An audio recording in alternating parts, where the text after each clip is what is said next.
stream starting because the other one I couldn't get you in. Just let a few people come in.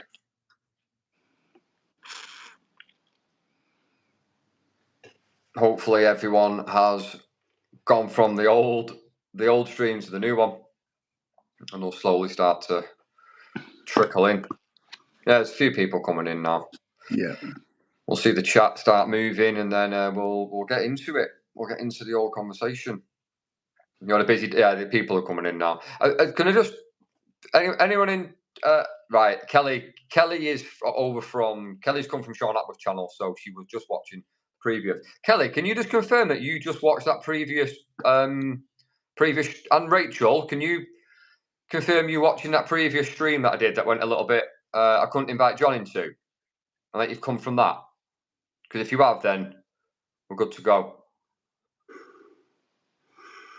Yeah, it's like 20 people coming in now.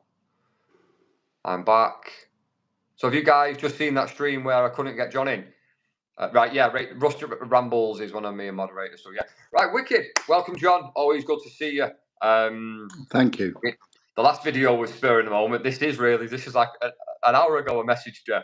So everyone, welcome to this video, and it is another thought-provoking video with one of my regular guests, John Wedger. A lot of you who are probably watching this now know John anyway from this channel and from Sean Atwood's channel. I know a few of you have come over, so always good to have you on, John. Today, the title of the video is as simple as this: Is Britain broken? And I want to start off just by saying this. So everyone, hit like on the video, please. Let's get it moving around in the algorithm. This is a conversation that needs to be had, and it's scary times at the moment. I think everyone will agree. So, John, in the past few weeks, we have had a major incident at an airport. We've had a mass stabbing at a Taylor Swift dance class, resulting in the deaths of 3 children. We've had organised protests. We've had violent rioting, and now the stabbing. I heard this the other day. I was like, when is this going to end? Stabbing of a woman and an 11-year-old girl in Leicester Square, who were on holiday from Australia, seeing the capital. John, what the hell is happening to Britain at the moment, mate? What's going on? Well, I think if we put the Southport incident to one side, it's a daily occurrence, okay? It's like when there's cases like Baby P and Victoria Climbié, people think they're one-off. They're not one-offs, right? When you work in the emergency services, you will be dealing with violent incidents, sometimes in certain areas on a daily basis. So stabbings, shootings are a regular occurrence. In London, and any given weekend, there will be 10 shooting incidents, okay? They are regular. They just don't make the press.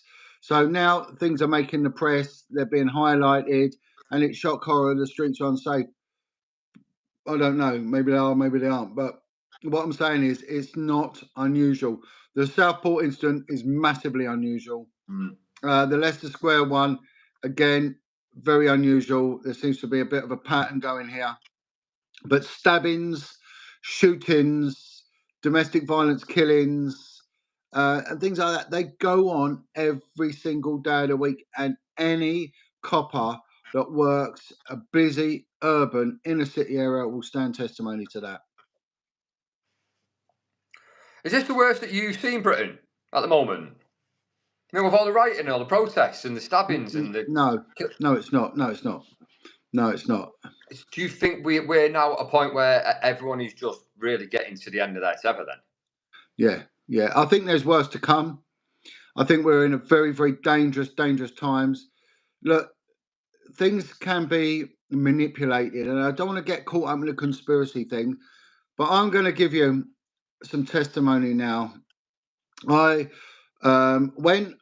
major incidents occur, right, and they're anomalies, the police second to major incident teams. So they will second detectives from a central pool of detectives, right? Certain units are protected and they can't take you away from them. Others aren't protected, and you're a central resource. So no matter what your specialisation is, you can be dragged in to support whatever might happen, and it could be even abroad. You know, I knew guys that got seconded to the Cayman Islands, to the Ascension Islands, to the Pitcairn Islands, and things like that. So it can happen globally, but on the whole, it's domestic. I got seconded on the backlash of the 2010 student riots when the students all got together. It's probably one of the biggest disorders that we'd had in modern times. It was massive. It was a bit like the poll tax riot, but not as volatile. And 1 million plus students took to the streets over 3 days and just demonstrated, caused chaos, destroyed property, and everything else. Now, the police's attitude, the government's attitude, was really to set a precedence of what we're seeing now, and this is why I'm qualified to comment on this. And I've been drafted in on quite a few media channels to give my opinion, and it's become very prophetic. A week ago, I said you are going to see people get given minimum of 18-month sentences for things that actually they should get cautions for, or these penalty charge notices, right? And it's exactly what's happened to the word, because I know how this algorithm works. Now, the students, they were worried about the students. You know, they were forced to be reckoned with due to their sheer numbers and you know, the passion that they had. So what they did was they dragged a load of us in, and they said, right, unlimited overtime, which is always a thing you want to hear, right? You're here till the job's done. They dragged in barristers to work alongside us. Now, you know there's a big problem when that happens. Ordinarily, to charge someone, you have to do a file, an advice file. It gets authorised by a senior officer, and then it gets sent off to the CPS, to a barrister reviewing lawyer, which Keir Starmer, Comrade Keir Starmer, was one of these reviewing lawyers. And I remember him back in the 90s. I've taken many advice files to him when he was a member of the CPS. So it shows how he's accelerated through the ranks. And it would be a turnaround of minimum of 6 weeks before you got a decision, charge or not charge. All right, 6 weeks. Now, what they'll do is in these incident rooms, they will appoint a barrister, maybe 2 barristers, who will be making bespoke decisions on the spot. They will bring in 24-hour courts, which they did with the student riots and the 2012 riots that they had all over the UK. Yeah. Right. And they will then smash into it. The turnover when I was on these units was a bit more protracted than it is now. It's very expedited now. I'm absolutely amazed at how quickly they are turning cases around. They say there's been 600 people charged already. And I'm going to explain now how this works. You will have teams, a variety of teams, right? We are the most surveilled country in the world. London is the most surveilled city within the most surveilled country in the world. When people protest in Whitehall, they're literally on one big live camera. Even the underground stations that link into it, the police, they requisition. It's all interconnected. So the rail networks, the transport networks, buses, the heli-telly, the helicopter TV, the universities. So these students, you know, and sometimes you've got these socialist groups that roll the students up. They usually meet, you know, sort of round by Warren Street, Goose Street, where all the Russell Square, all these big universities are. All of that, even the lobbies and the corridors of your universities are connected to the policing system. Do not be fooled for 1 minute that just because you are in an edifice of left-wing politics that you are not being surveilled. Please don't be that naive. A lot of people in the chat are talking about Big Brother and George Orwell in 1984. I just want to say there's 250 in the chat and 26 likes. Can we raise that a little bit? Keep hitting like. Let's get it in the algorithm. Yeah, you were saying, right, so we're being monitored. George Orwell. But right now, what happens is that there'll be a team that will be on CCTV requisition. So they will go out and they will be sent out to collect CCTV. It's even easier than when I did it. It was downloaded onto discs and things like that. Now it's even easier. It's all digital, and it can just be passed over to you. Right? They then put a package together. They look for evidence of offending. That evidence then goes through to proactive and reactive teams, of which I was a member of them. We find out who these people are. There will be intelligence teams working. They're mug shots, the rioters, demonstrators, call them what you want, right? Please don't think I'm siding with this Trotskyite socialist system we've got now, because I'm not. I want people to use their intelligence and just understand this is coming from a man who knows, all right? Now, Yeah. that information, they'll be identified. Their mugshots will go on social media. They'll go in national newspapers. They will be grassed up. People, you will be grassed up. Your friends, your work colleagues, okay, people that know you will grass you up. Now, if you're likable, maybe there will be some hesitance, some resistance. But if you're an unlikable person, mate, you're getting dobbed in straight away. And that's that. Bang, you're getting it. Now, you're seeing some offences, and if what is on social media is a truth, then I'm appalled. There's a guy, and he's apparently his sole offending was he said F Allah. Now, if that's the case, and he has been given 2 months, wow, we're in big trouble. Big trouble. I'm a Christian. I'm a believer in Jesus Christ. Many times people said to me, F Allah, F Jesus, sorry, right?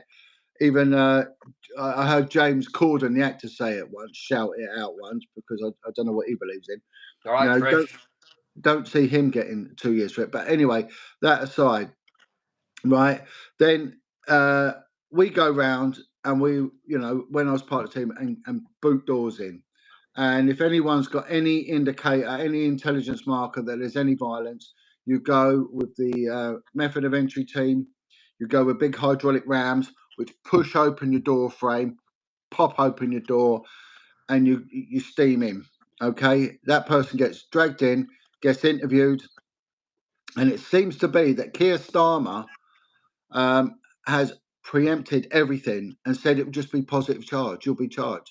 So just no matter what the outcome of the interview, or maybe the ambiguity of evidence, he's just charging. Now, solicitors' firms are just as predatory. What they do is they turn up at the scenes of disorder and they hand out their business cards.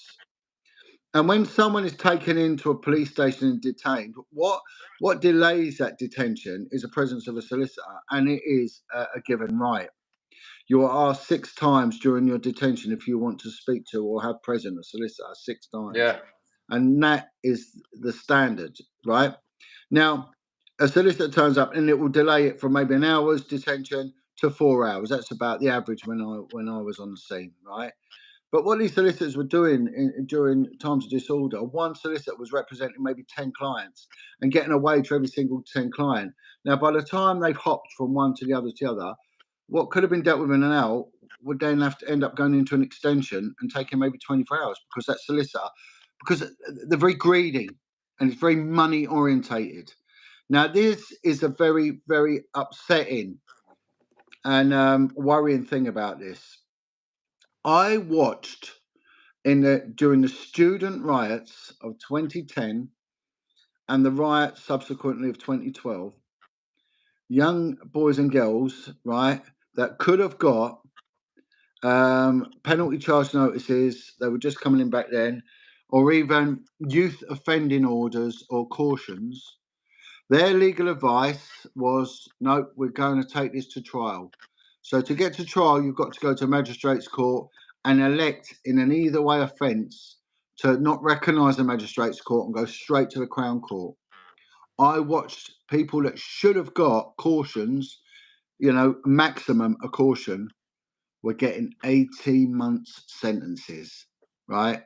I watched a young man go to before a magistrate, and the magistrate said to him, I can see, and funny enough, it's the same guy who's on the scene now, this Judge Snow. He's the one who's been banging people up, and he's been in the paper. I you know, come before this guy many times, in the central London court circuit. He said to this guy, if you put your hands up, I know you're from a low income family, you're trying to bet yourself in university, you've committed a silly act. If you put your hands up now, you will walk out of here with a fine that you can afford.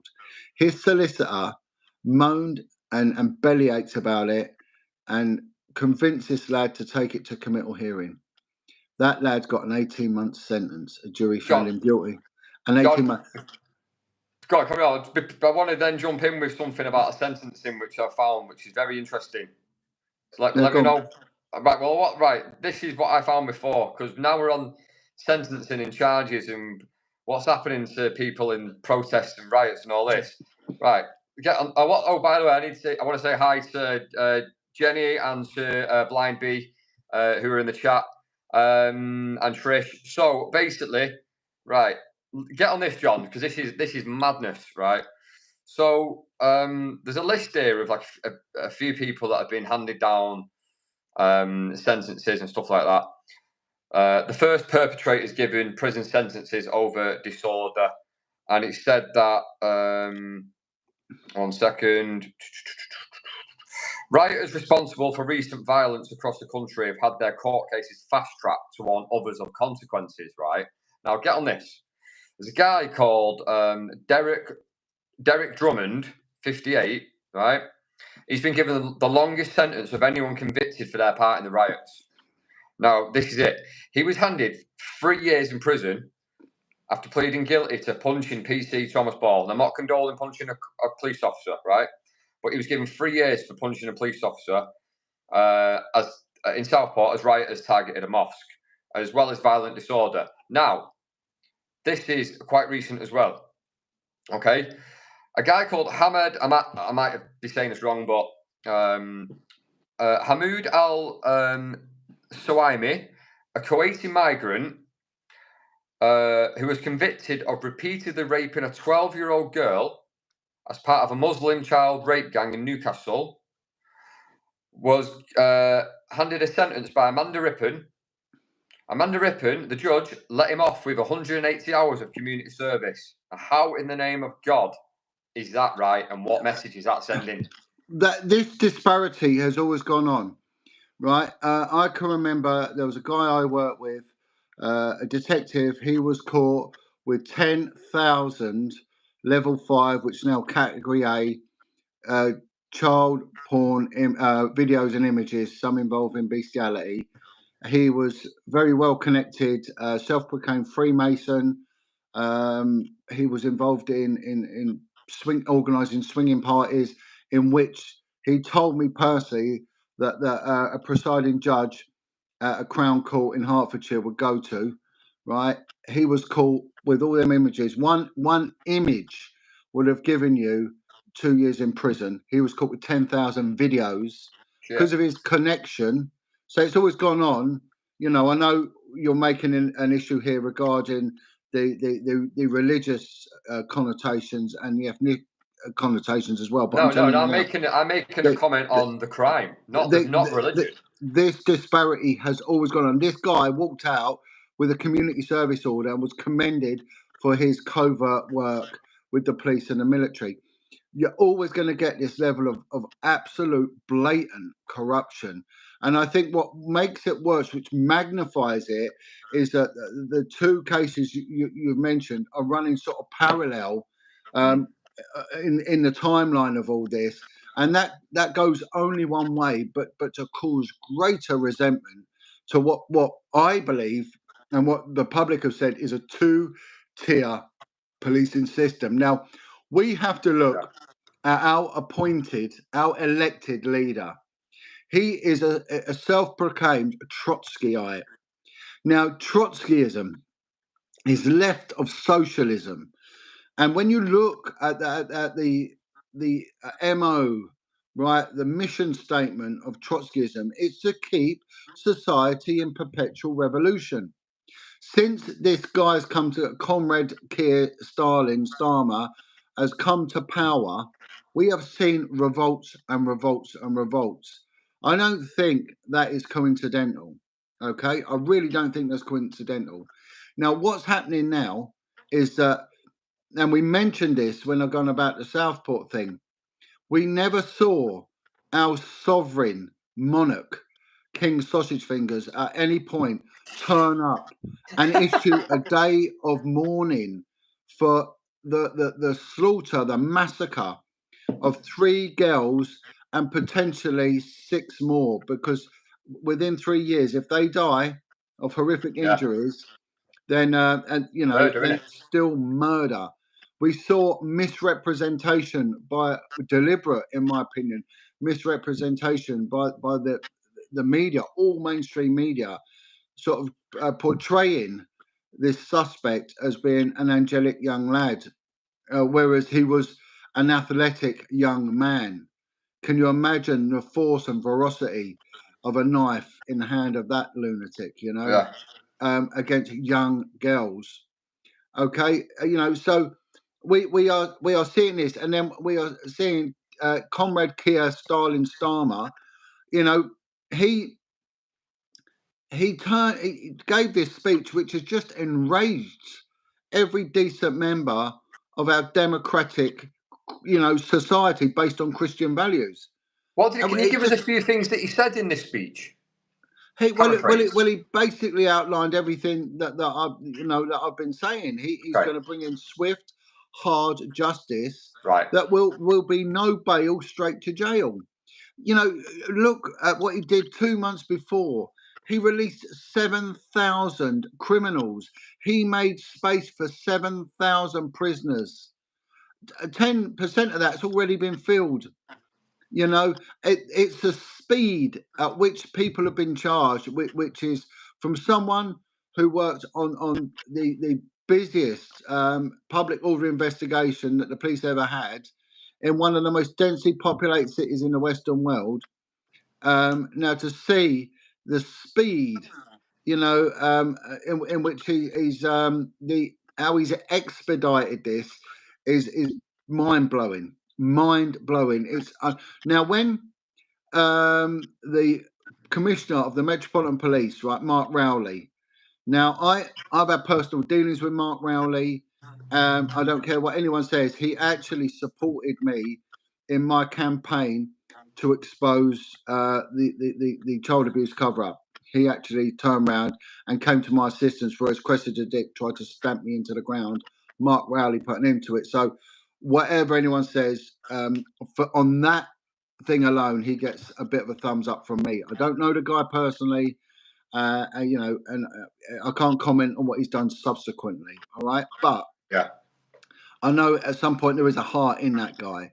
Now, this is a guy who's a career police officer, a well-rounded, well-experienced police officer of the metropolis. Right, he came out of that meeting and there's all this shock horror because he grabbed a microphone off of a journalist and threw it, right? And they say, no, it's criminal damage. Also, he chucked a mic, you know, but what was his mens rea at the time?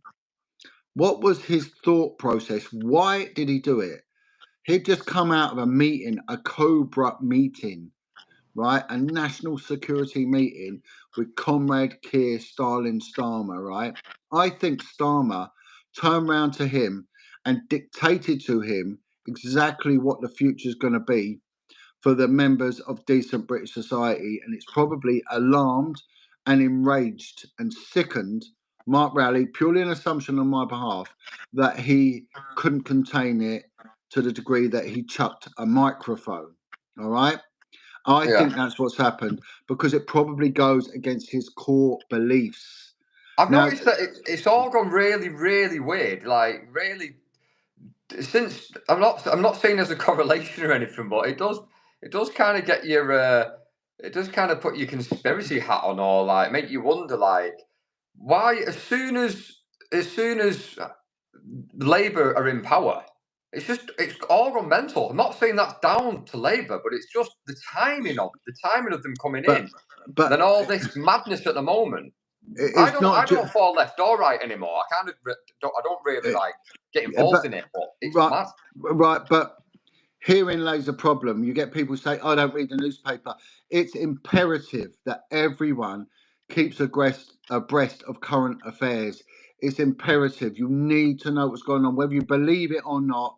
You need to spend 5 minutes a day just checking out what's going on in the world, right? You need to know your enemy, even if it's fake news or whatever it is. Now, here is something very, very important. Keir Starmer is a socialist. He's a Trotskyite. Socialism, they will enforce their will with military backup. Now, that's very, very worrying. Trotskyism is even more radical than that. Now, he has gone out and he is labelled everyone on a blanket comment that they are far right. Now, this is so important. People need to grasp this. Whenever a side, or whatever they are, goes to war, there is a need to denigrate your enemy. We called the Germans the Jerrys, the Hun, right? The Vietnamese got called the Gooks, okay? And what they are derogatory, dehumanizing terms, which means that you can go out there and what you're dealing with is an object and not a person. You're not dealing with an individual, someone's son, someone's cousin, someone's dad. We did it when they went to war. We're going to do the Argies. We're going to kill the Argies. You know, a derogatory term to dehumanize them so you Is can that the go to war. Falklands?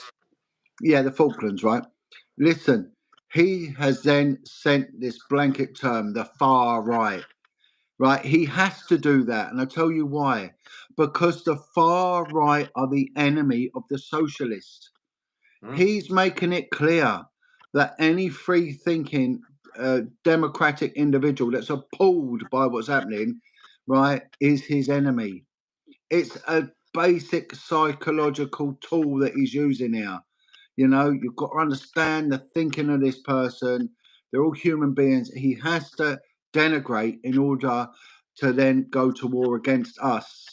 And I think that this term, I definitely think it would cover someone like me in the context that he's using it, because I am appalled at this. I am a Christian. I think that the only religion under attack here is Christianity, and I don't think it's Islam. I think it's Christianity and Christian values that are under attack here. And I think our days of speaking on platforms like this are very much numbered. I think that him imposing such awfully stringent and restrictive laws are there for one thing, that when it really comes on top, when the economic collapse comes, which I think is imminent, and everything, people are tolerant because they've got money in their pocket. We're a tolerant nation because we still got money in our pocket.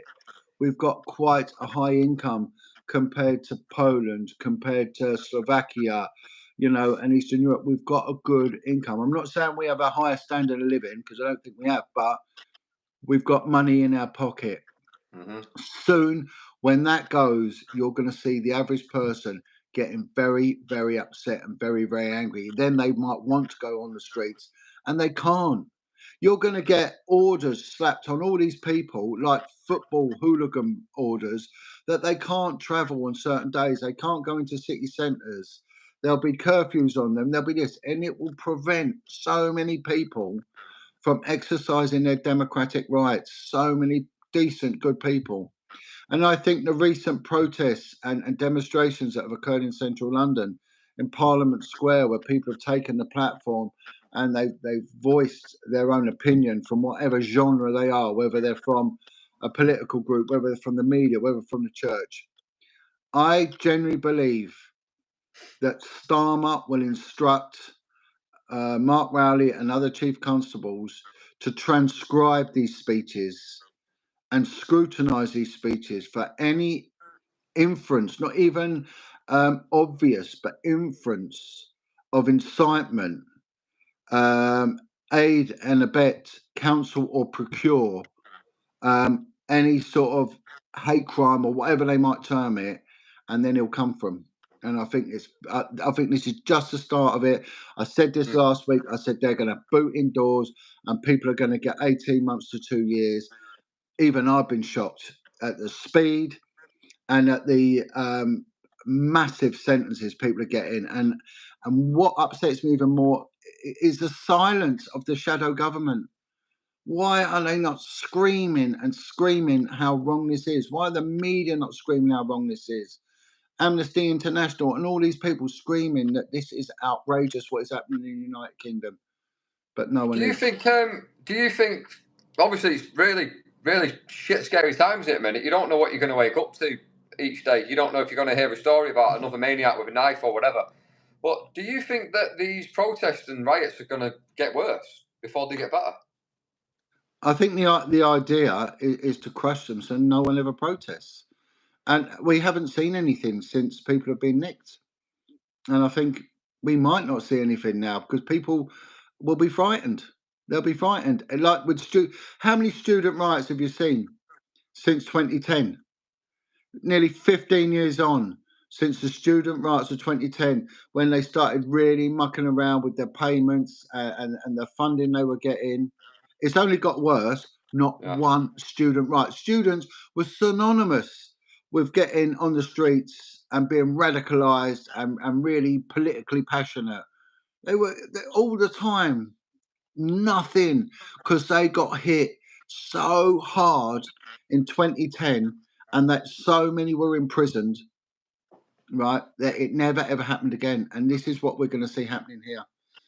Do you think that, by the way, everyone, there's a lot of people in the chat. Hit like, let's get the video moving around in the algorithm. Show a bit of support to the channel, show a bit of support for John for getting on air at, well, it's 11 o'clock now, but he came on half an hour ago. Yeah, hit that like button, everybody. Do you think that we could be heading for a civil war here? No.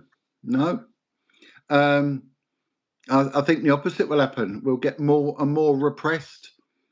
Okay. And I think that, what he's done, unless the shadow government stand up and say no more, and unless someone like, if Mark Rowley resigns, we know there's a massive problem, because we know that he's disgusted what's happening. And they're going to give the police more and more powers. They're just clamping down, and how they've hit people, it's going to frighten so many people.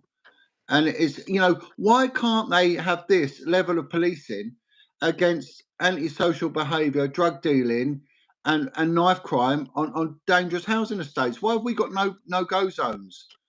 Couldn't they have brought in 24-hour courts and robust policing when it comes to drug dealing, knife gangs, everything? They could have done. And they used to. They used to have a thing called DSPG. Would go into dangerous areas and just smash the daylights out of everyone, remand them, and have them in prison within 2 days. Do you think the police have got the same powers that they used to have, or they've been stripped back? No, more. You think the police have got more powers now? Yeah. They don't seem to be as respect. I was talking to some people in my family, some of an older generation before, and they said that when they're like in the 60s, when they were younger, they were shit scared of the police. Well, it doesn't seem like that no more.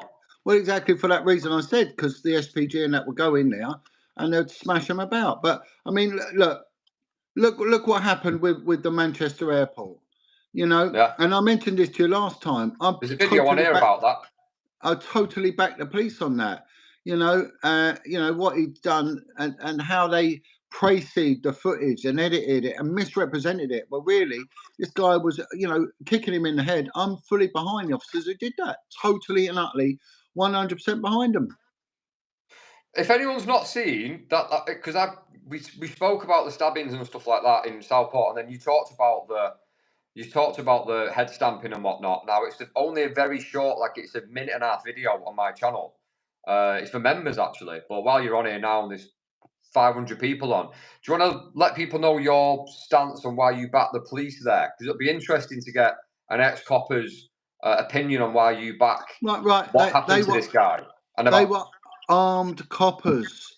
The guy was volatile and dangerous in an area that was confined and sealed off and full of members of the public. He was chinning people. He nearly took over. They had guns. He's lucky he didn't get a bullet in him. He would in the US. They had to make a preemptive strike. The guy did what he thought was right in the circumstances with what he had, and that was his foot. And he booted him in the head. Good. I've got no qualms about that at all. And I think if they face any sanctions, then there's something seriously wrong now. Any other country here have been shot, and that's that. Yeah. You know, the You guy would be is in an the absolute US. menace to society, and that was that. You know, so no problem whatsoever there. I listened to a talk show, and there was an ex-copper there was going against the police. And anyway, someone else's opinion is entirely up to them, Yeah. But no, things are a very worrying level at the moment. Of Say that again, mate. I think we this is where we need a really strong leader. I think there should be a vote of no confidence against Starmer. I think this guy's dangerous. I think that people should After be a month, though, that's a bit horrendous. heavy, isn't it? After what has happened with the mutilation of them young girls, and then of course we now I'm going to say something. I do a lot with ex-offenders, and I do a lot with ex-criminals, and I go into situations maybe a lot of ex-coppers won't go into. And I go and talk in rehab centres, in prisons, and I go into the community and I talk, and everyone knows who I am and what my past career was.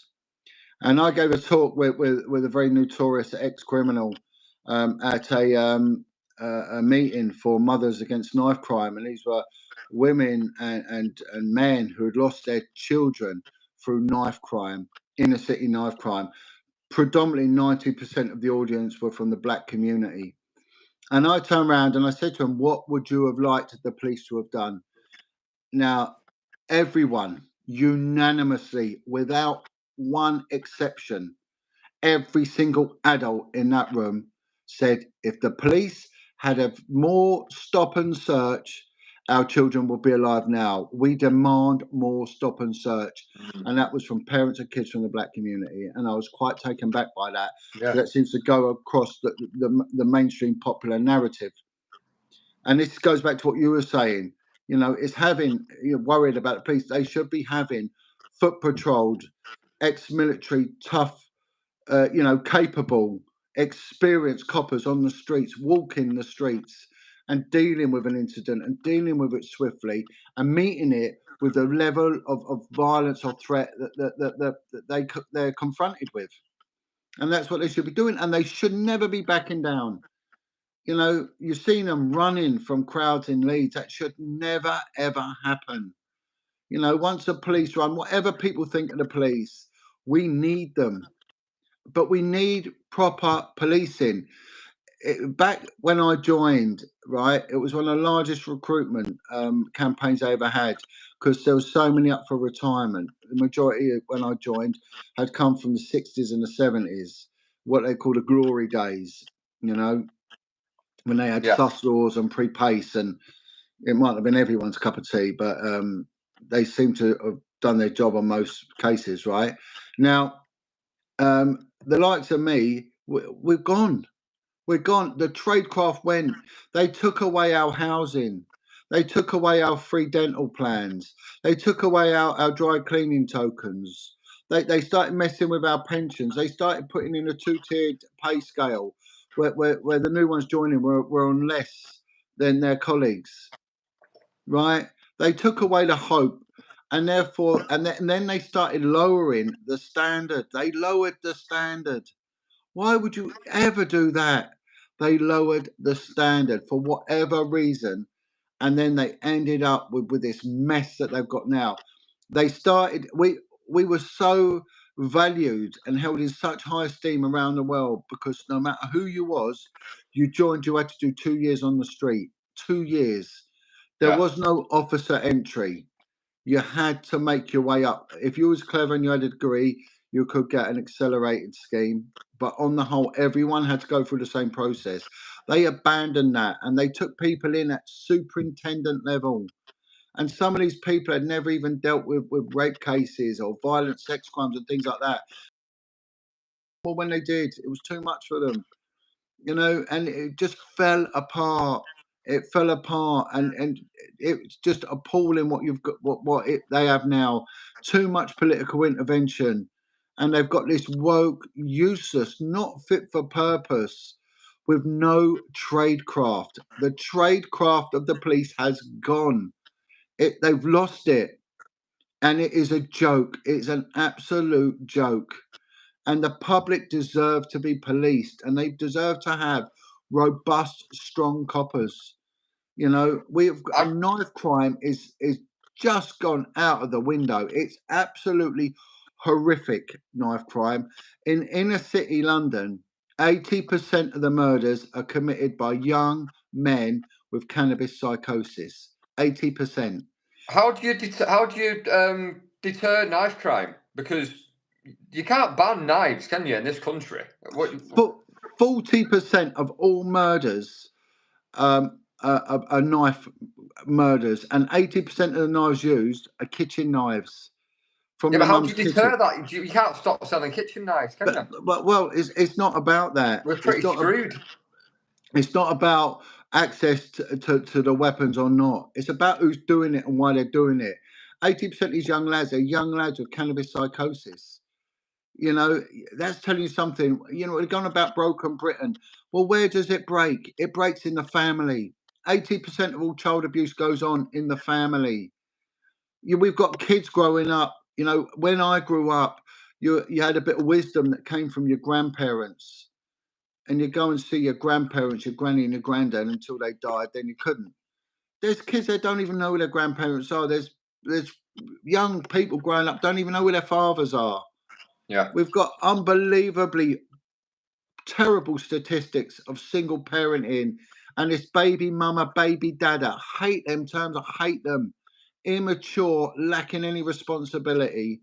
Yeah, and this flippant attitude towards parenting, baby daddy, baby. It's rubbish. It's nonsense. That's where it's broken. That's where it's broken. It's broken to the core, and that has been going on for the last 3 generations. And now we're picking up the pieces, and it's just ingrained. It's so ingrained. When I was growing up, there was a woman called Mary Whitehouse, and everyone used to mock her, right, because she was against violence and pornography on the television, and they had Spitting Image and all these other comedic sort of programs that you know, satirical programs that would knock this woman as being some sort of bizarre Christian, you know, idiot. She was right. She was so right in how society would be. She had it right, and she got mocked. So it's been going on a long, long time. Again, schools, discipline of schools, the teachers are powerless. You know, if they say anything, they get in trouble. It's all gone wrong. So it's not about whether they have the ability to pick up a weapon and use it. It's got nothing to do with that. It's why would they use it? For what reason? And then you're getting a lot of these young men sitting there smoking joints and playing Xbox and playing violent games on there. And you don't think that that's going to have an effect on their, you know, their logic, their thinking, their desensitization. I got a comment here. It's from it was quite a while ago, but I just wanted to make a point of it. It's from James Frey, and he said, "As much as I look after my kids, I'm worried about their future." And I think that's quite poignant. I think a lot of people that have got young children now are bricking it about the future of the future of their children in this country. I've got a young child, and Jesus Christ, I'm not looking forward to the country she's going to be growing up in. Right. I want to answer one of your persons put a thing on here about someone disagrees with me because they're a healthy single mum. Look, okay. Where's this? I don't know. It's Baltic or something. Anyway, listen. Let me talk to you. It's Baltic, right? I was a single dad of 4 kids. I brought up 4 kids. Their mother was toxic. She was a drug misuser and everything. She wasn't good. I brought up 4 kids. I don't disagree with myself, but it's unhealthy. My boys never had a mum. That went on to be quite damaging in their choices of women, the compassion that I could have showed them, that femininity that the home and my parenting, it couldn't give it. They needed a woman, right, to balance things out. They needed a woman to make decisions about when they pick a partner. And that's the same with a man. They need a man. And it's no good just saying, just because you're a good single mum. And no two parents should fight. And I agree, we shouldn't be living in a war zone. But if you can't get on with a person, for whatever sake, don't have a child with them. There's no need to have a child with someone you dislike. That's what I'm saying. I support single parenting because I was one, but it was wrong and it was unbalanced. Try and see the maturity in my statement. I'm not attacking single parents because I was one, but see the wisdom and the maturity in what I'm saying. Right? Let's not normalize single parenting because it is not normal. And you will see the decline in any society and a correlation with diminished standards, values, and family values. We need our families. Now, you tell me it's Baltic. Am I wrong? I needed to address that with a bit of passion. Yeah, fair enough. Fair enough. Need to get your point out, don't you? John, what do you think the main problem is that the UK is facing at the moment? And why does it feel like such a free-for-all? It's just an accumulation. It's been a slow deterioration, and you know we've just been apathetic in doing anything about it. And also, you know, we're not led properly. You know, we've been failed on so many levels. The kids have been failed on so many levels, and it's all gone wrong. And now we're picking up the pieces, but we're in very, very treacherous times. You know, this is a democratic country. We have the right to protest. We have the right to say no more. We are policed by consent. You know, they should be listening to us and what we want, and they're not listening to the decent men and women of this country. They're not. They're not. We're being ignored. And it's causing frustration and it's causing anonymity. London is the most diverse city on the planet. Yeah. It's almost impossible for someone who's a Londoner, brought up in London and its environs, to be a racist because we are so mixed more than any other society on this planet. Most cities in England are like that. They are, of course, they are. Manchester is a what do they call it? A boiling pot. Is that the expression? Yeah, but melting pot, boiling pot, whatever. But they are culture. giving favour, you know, in my opinion, to the Muslim community over the Christian community, and this is where it's causing the problem. This is where it's causing a problem, you know, and it's. I can see the frustration in people. I can really see it, and that they shouldn't be doing this two-tier policing. It's because you saw that the gangs up in I don't know where it was, Bolton or Bradford, were going round, you know, the Asian boys with knives and that, and the police weren't doing anything. Well, it's wrong. You know, it's an offensive weapon. It's a pointed, bladed article. They should be dealing with it and not running away. And then you've got some 73-year-old woman who gets stamped on by like the Gestapo just because she turned up to show her displeasure. You know, a load of kids being butchered. It's wrong. That's where it's all going wrong. Yeah, it's certainly not good times. It's every day I'm waking up thinking what we're gonna get today. What's the latest madness? And you don't think it can get much worse than that stabbing last week in Southport. And then did you know the guy that did the stabbing in Leicester Square? Do you know that he put the girl in a headlock and stabbed her, I think it was 8 times with a steak knife. A steak knife. Yeah, I know. That is good. That I think that knife's been picked for a reason because that's going to rip you up. It's serrated, isn't it? What's he doing walking around the streets of state now? And he's a Romanian national. Has he got any previous convictions in Romania?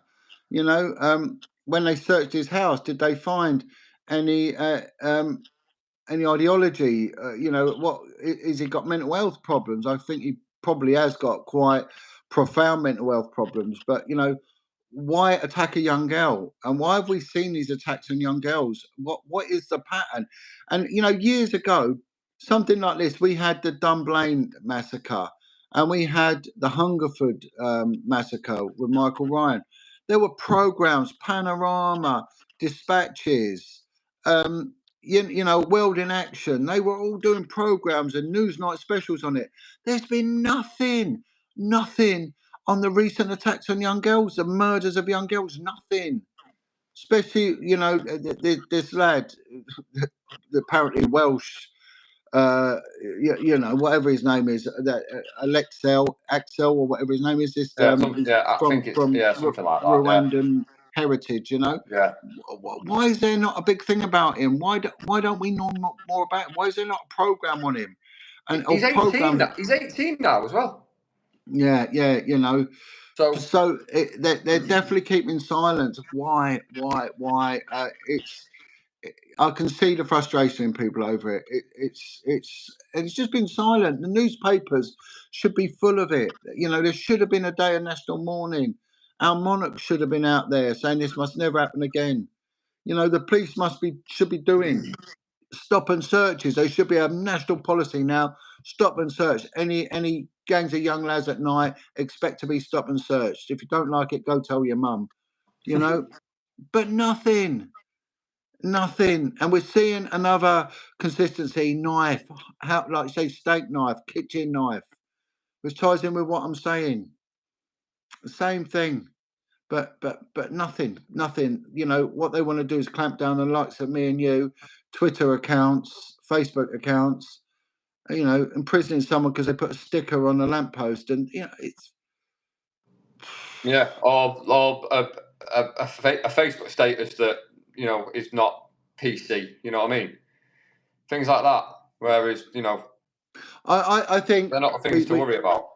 We need to watch, and as a a media channel here that you are, put out the statistics and the sentences. Let's look at who these people are. Now, when you got these rioters, which were a bit more than a protester, that went to the migrant hotels and were setting fire to plastic bins and putting them by the entrances to these hotels.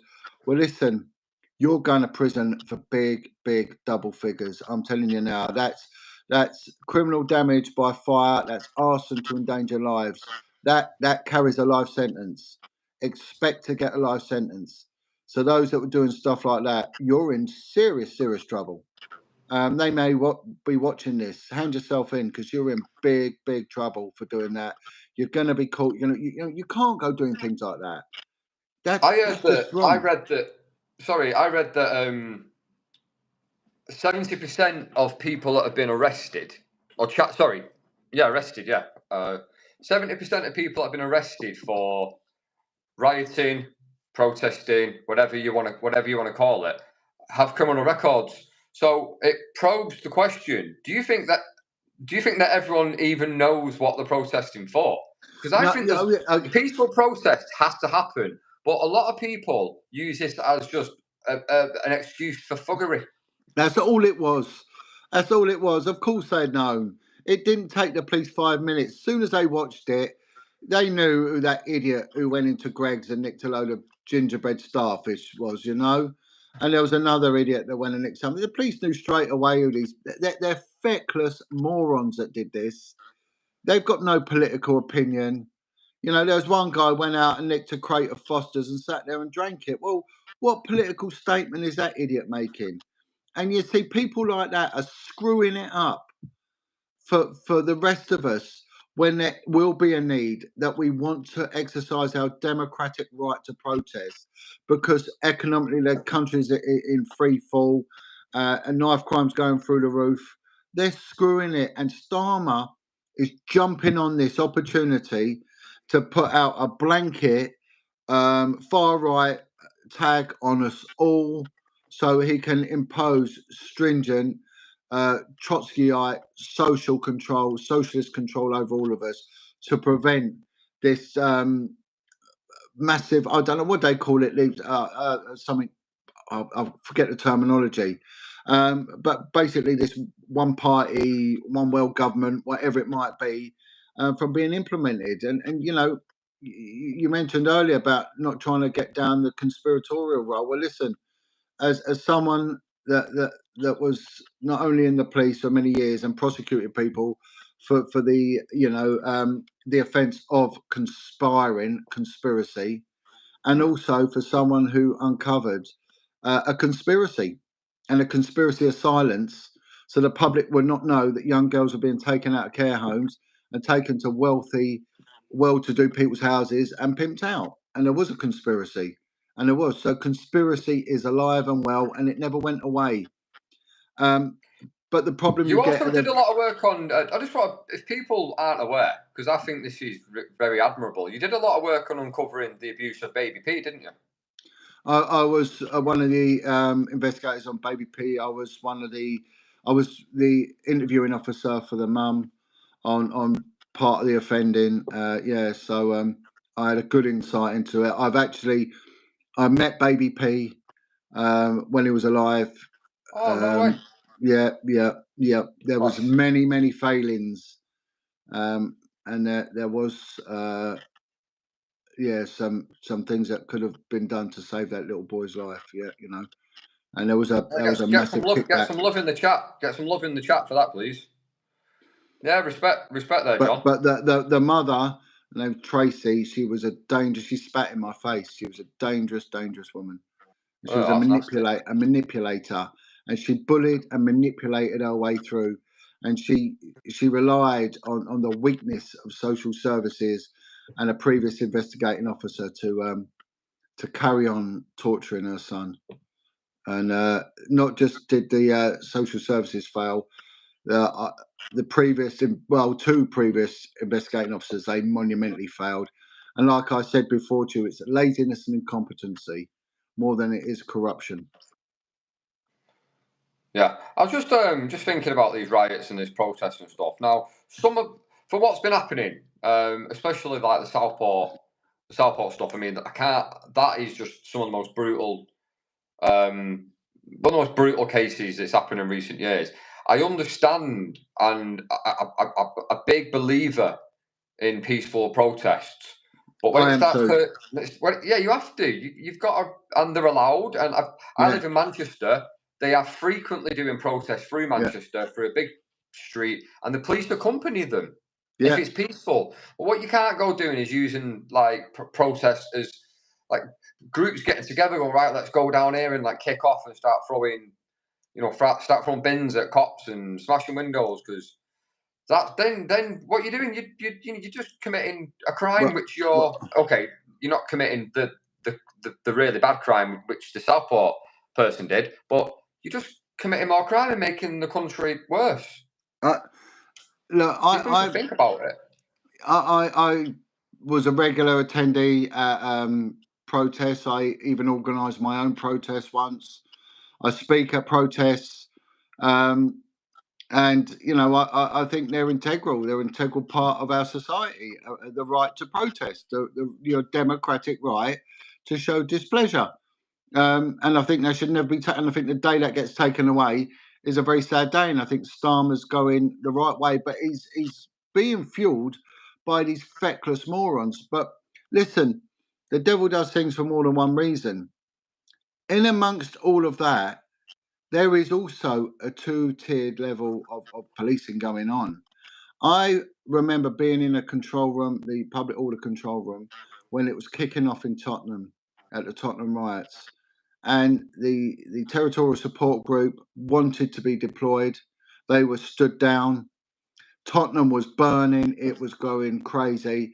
Essex, Hertfordshire, Surrey, Sussex, all these police forces were ringing up and they were ringing through and the messages were coming through to the control room and the senior officer there, they were saying, boss, we got Essex police here. They want to deploy their guys to help.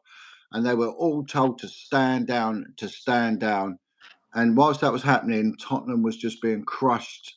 And, and the public just weren't getting policed. So I've seen police deliberately at a very, very high level not do well, in my opinion, not do their job.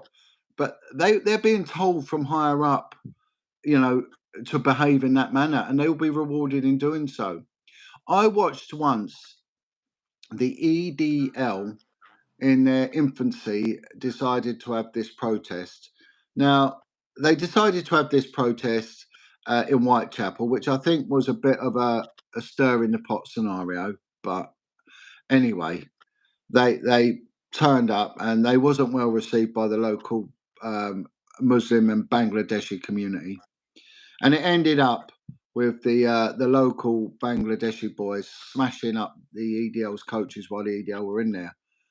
And then a few of the EDL lot got out and fought back, and the police were sent in, and that I heard it with my own ears that there was a directive that no local, no Asian, no Bengali was to be arrested, and big arrests were made, but they were all white EDL supporters. So I've seen it happen. I stand testimony to that. That did take place.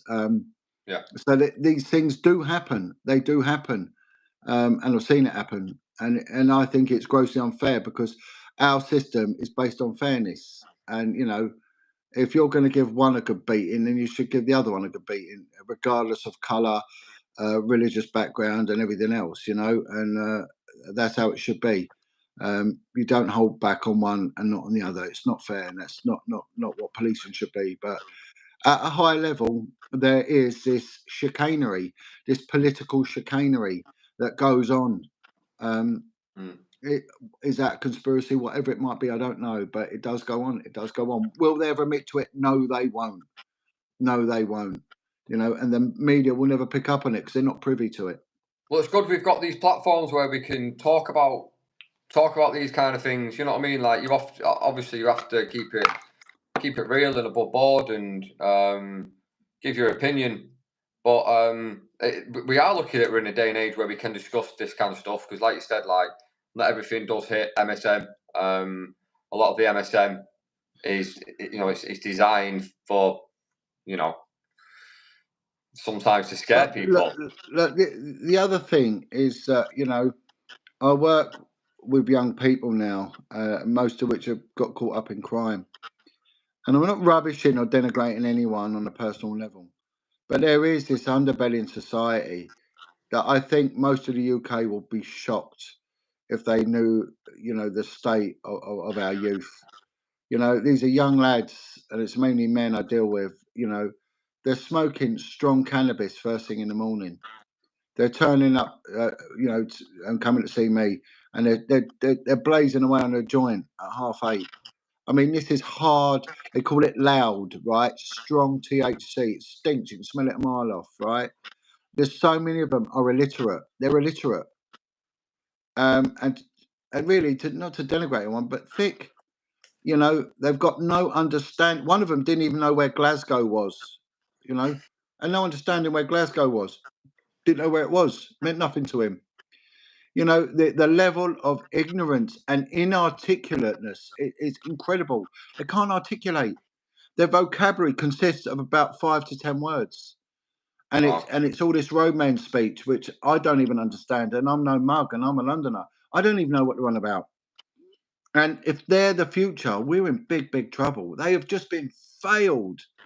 If I knew my children behaved and spoke like that, I'd know I'd failed. I know I'd failed as a dad. But these kids have got no guidance. They no one's ever told them no. No one's ever they can't do any work. They don't know how to hold a broom. They won't know how to hold a brick trowel or a screwdriver or anything. And they've got no interest in learning either. None. Don't mean nothing to them. Why should they? They make money through drug dealing and street nonsense. And it's the norm in some parts of the inner city of the UK. It's the norm. And people sit there and think, oh, the youth, give them a chance. It's too far gone in some places. I think some of these politicians, some of these local councillors, some of these, I don't know, people high up in government or even in local government, middle management, whatever, have no understanding. Definitely the middle classes haven't of the level that we sunk to, especially in the urban areas. It's Man, it's bad. It is so bad. There's a few people in the chat. I've been like glancing here and there at the chat now and again, and there's a few names I recognise, and then there's a few people that are saying where they're from, Australia and America, and one or two other. I think I saw Canada up there somewhere, and they're all saying like the UK is in this. I'm paraphrasing. UK is in the shit at the minute. That everyone can see how screwed it is right now, and it's just a shame to keep waking up to this every day, and the world's seeing it. I had 10 young men, all over 18, with me a couple of months ago, and I think Fishy Rishi Sunak said he's going to bring in national service. Right? You can't throw curveballs in like that, mate. So I turned around and I said, right, they're going to bring in national service. I said, right, come on, boys, national service, right? I said, our leader said, you've got to go and serve in King Sausage Fingers' army, right? Who's going to do it, right? One lad, he went, no, I ain't going to do it. He said, because you lot, maybe I represent the UK or whatever, I don't know. He said, I ruined my country. So I said, well, what's your country? He's from Iraq. He said, no, if you British give me a gun, I'll use it against you, right? And he said, I would. And I said to another lad, well, go on, would you? And he went, no. I went, why not? He goes, I'm not British. I said, well, have you got a British passport? He was something like 3 generations Jamaican. I said, well, I'm more British than you. You're more British than me. And he said, but he still didn't see himself as British. So we've got this total disconnect with anything, any national identity. A total disconnect. Yeah, I agree. Yeah, we've lost it. I couldn't stop laughing at it. I said, boys, come on. Is there not one person here who wants to serve and fight for King Sausage Fingers? Not one. Not one. But also, look, listen, my family, my father's side, ethnically Italian, Sicilian, right? And my grandfather fought in the British Army. Otherwise, he was going to be interned, right? Because it was illegal to be an Italian national of fighting age in the United Kingdom during the war. They all got imprisoned, all of them, because they were seen as a threat, right? They were seen because Italy swapped sides, right? So they were seen as a threat. So they couldn't have them because they were seen as the enemy within, and they put them to work in horticulture in the brick factories. That's why you get a lot of Italians in Peterborough, in Wales, in Luton, in Cambridgeshire, things like that, because that was where the brick factories were. So they took them out of the city, and that's where they put them. So what do we do with these young lads whose parents have come over from Libya, from Afghanistan, from Iraq? What if it kicks off, what do we do? Do we imprison all of them? There'll be too many. There'll be millions and millions in prison, but that's what they used to do because they were seen as a threat. So this thing about a national service, oh my word! Honestly, I've seen some of these boys. Can't even be bothered to shave. So how are you going to get them marching at 5 a.m. and yomping and all that? What the army does to them in national service? Well, it ain't going to work. It's just not going to work. It's gone too far. I don't know what the answer is. I really have no idea. But I think people, especially in the white middle classes, please wake up. Please wake up to what's going on because you're the ones who can bring about the change. Because you're the ones with the influence, the white middle classes. Please help us out here because we are in dire straits, especially in the urban areas. We're in big trouble. Big trouble. John, I think that's a brilliant kind of place to kind of wrap up.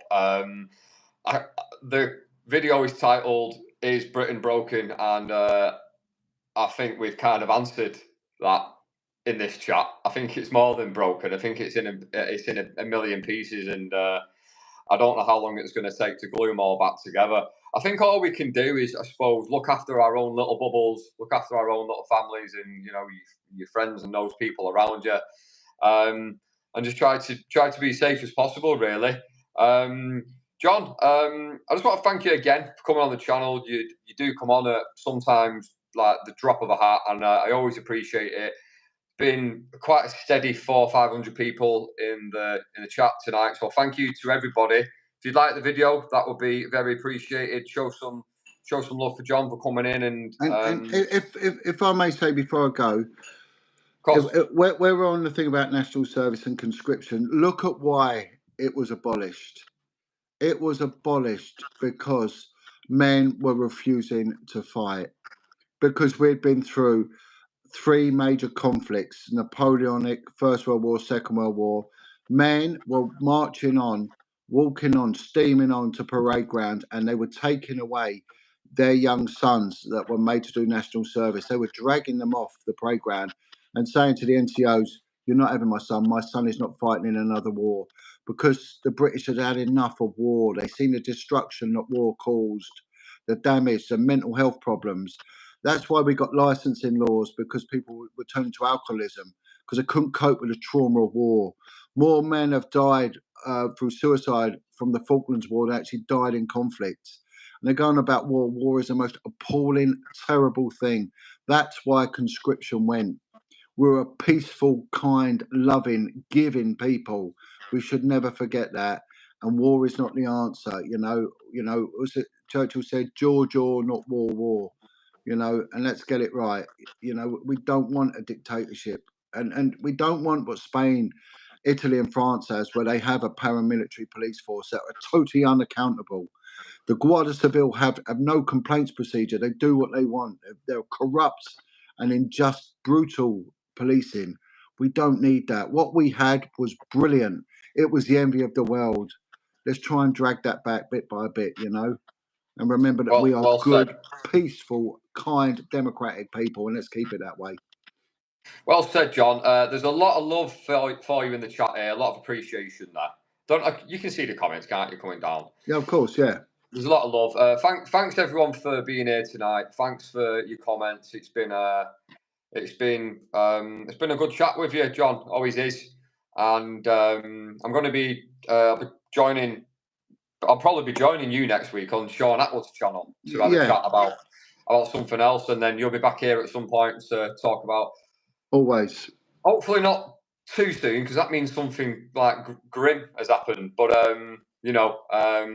we'll catch up soon. Thanks to you, John, and thanks to everybody in the chat. Always appreciate it. Like the video, share the video, and subscribe to the channel if you like the content. Thanks very much, John. Good night, everybody. God bless you all. Thank you, and thank you for giving me the time. No problem. Peace out, everyone. Thank you, John. Cheers, everyone.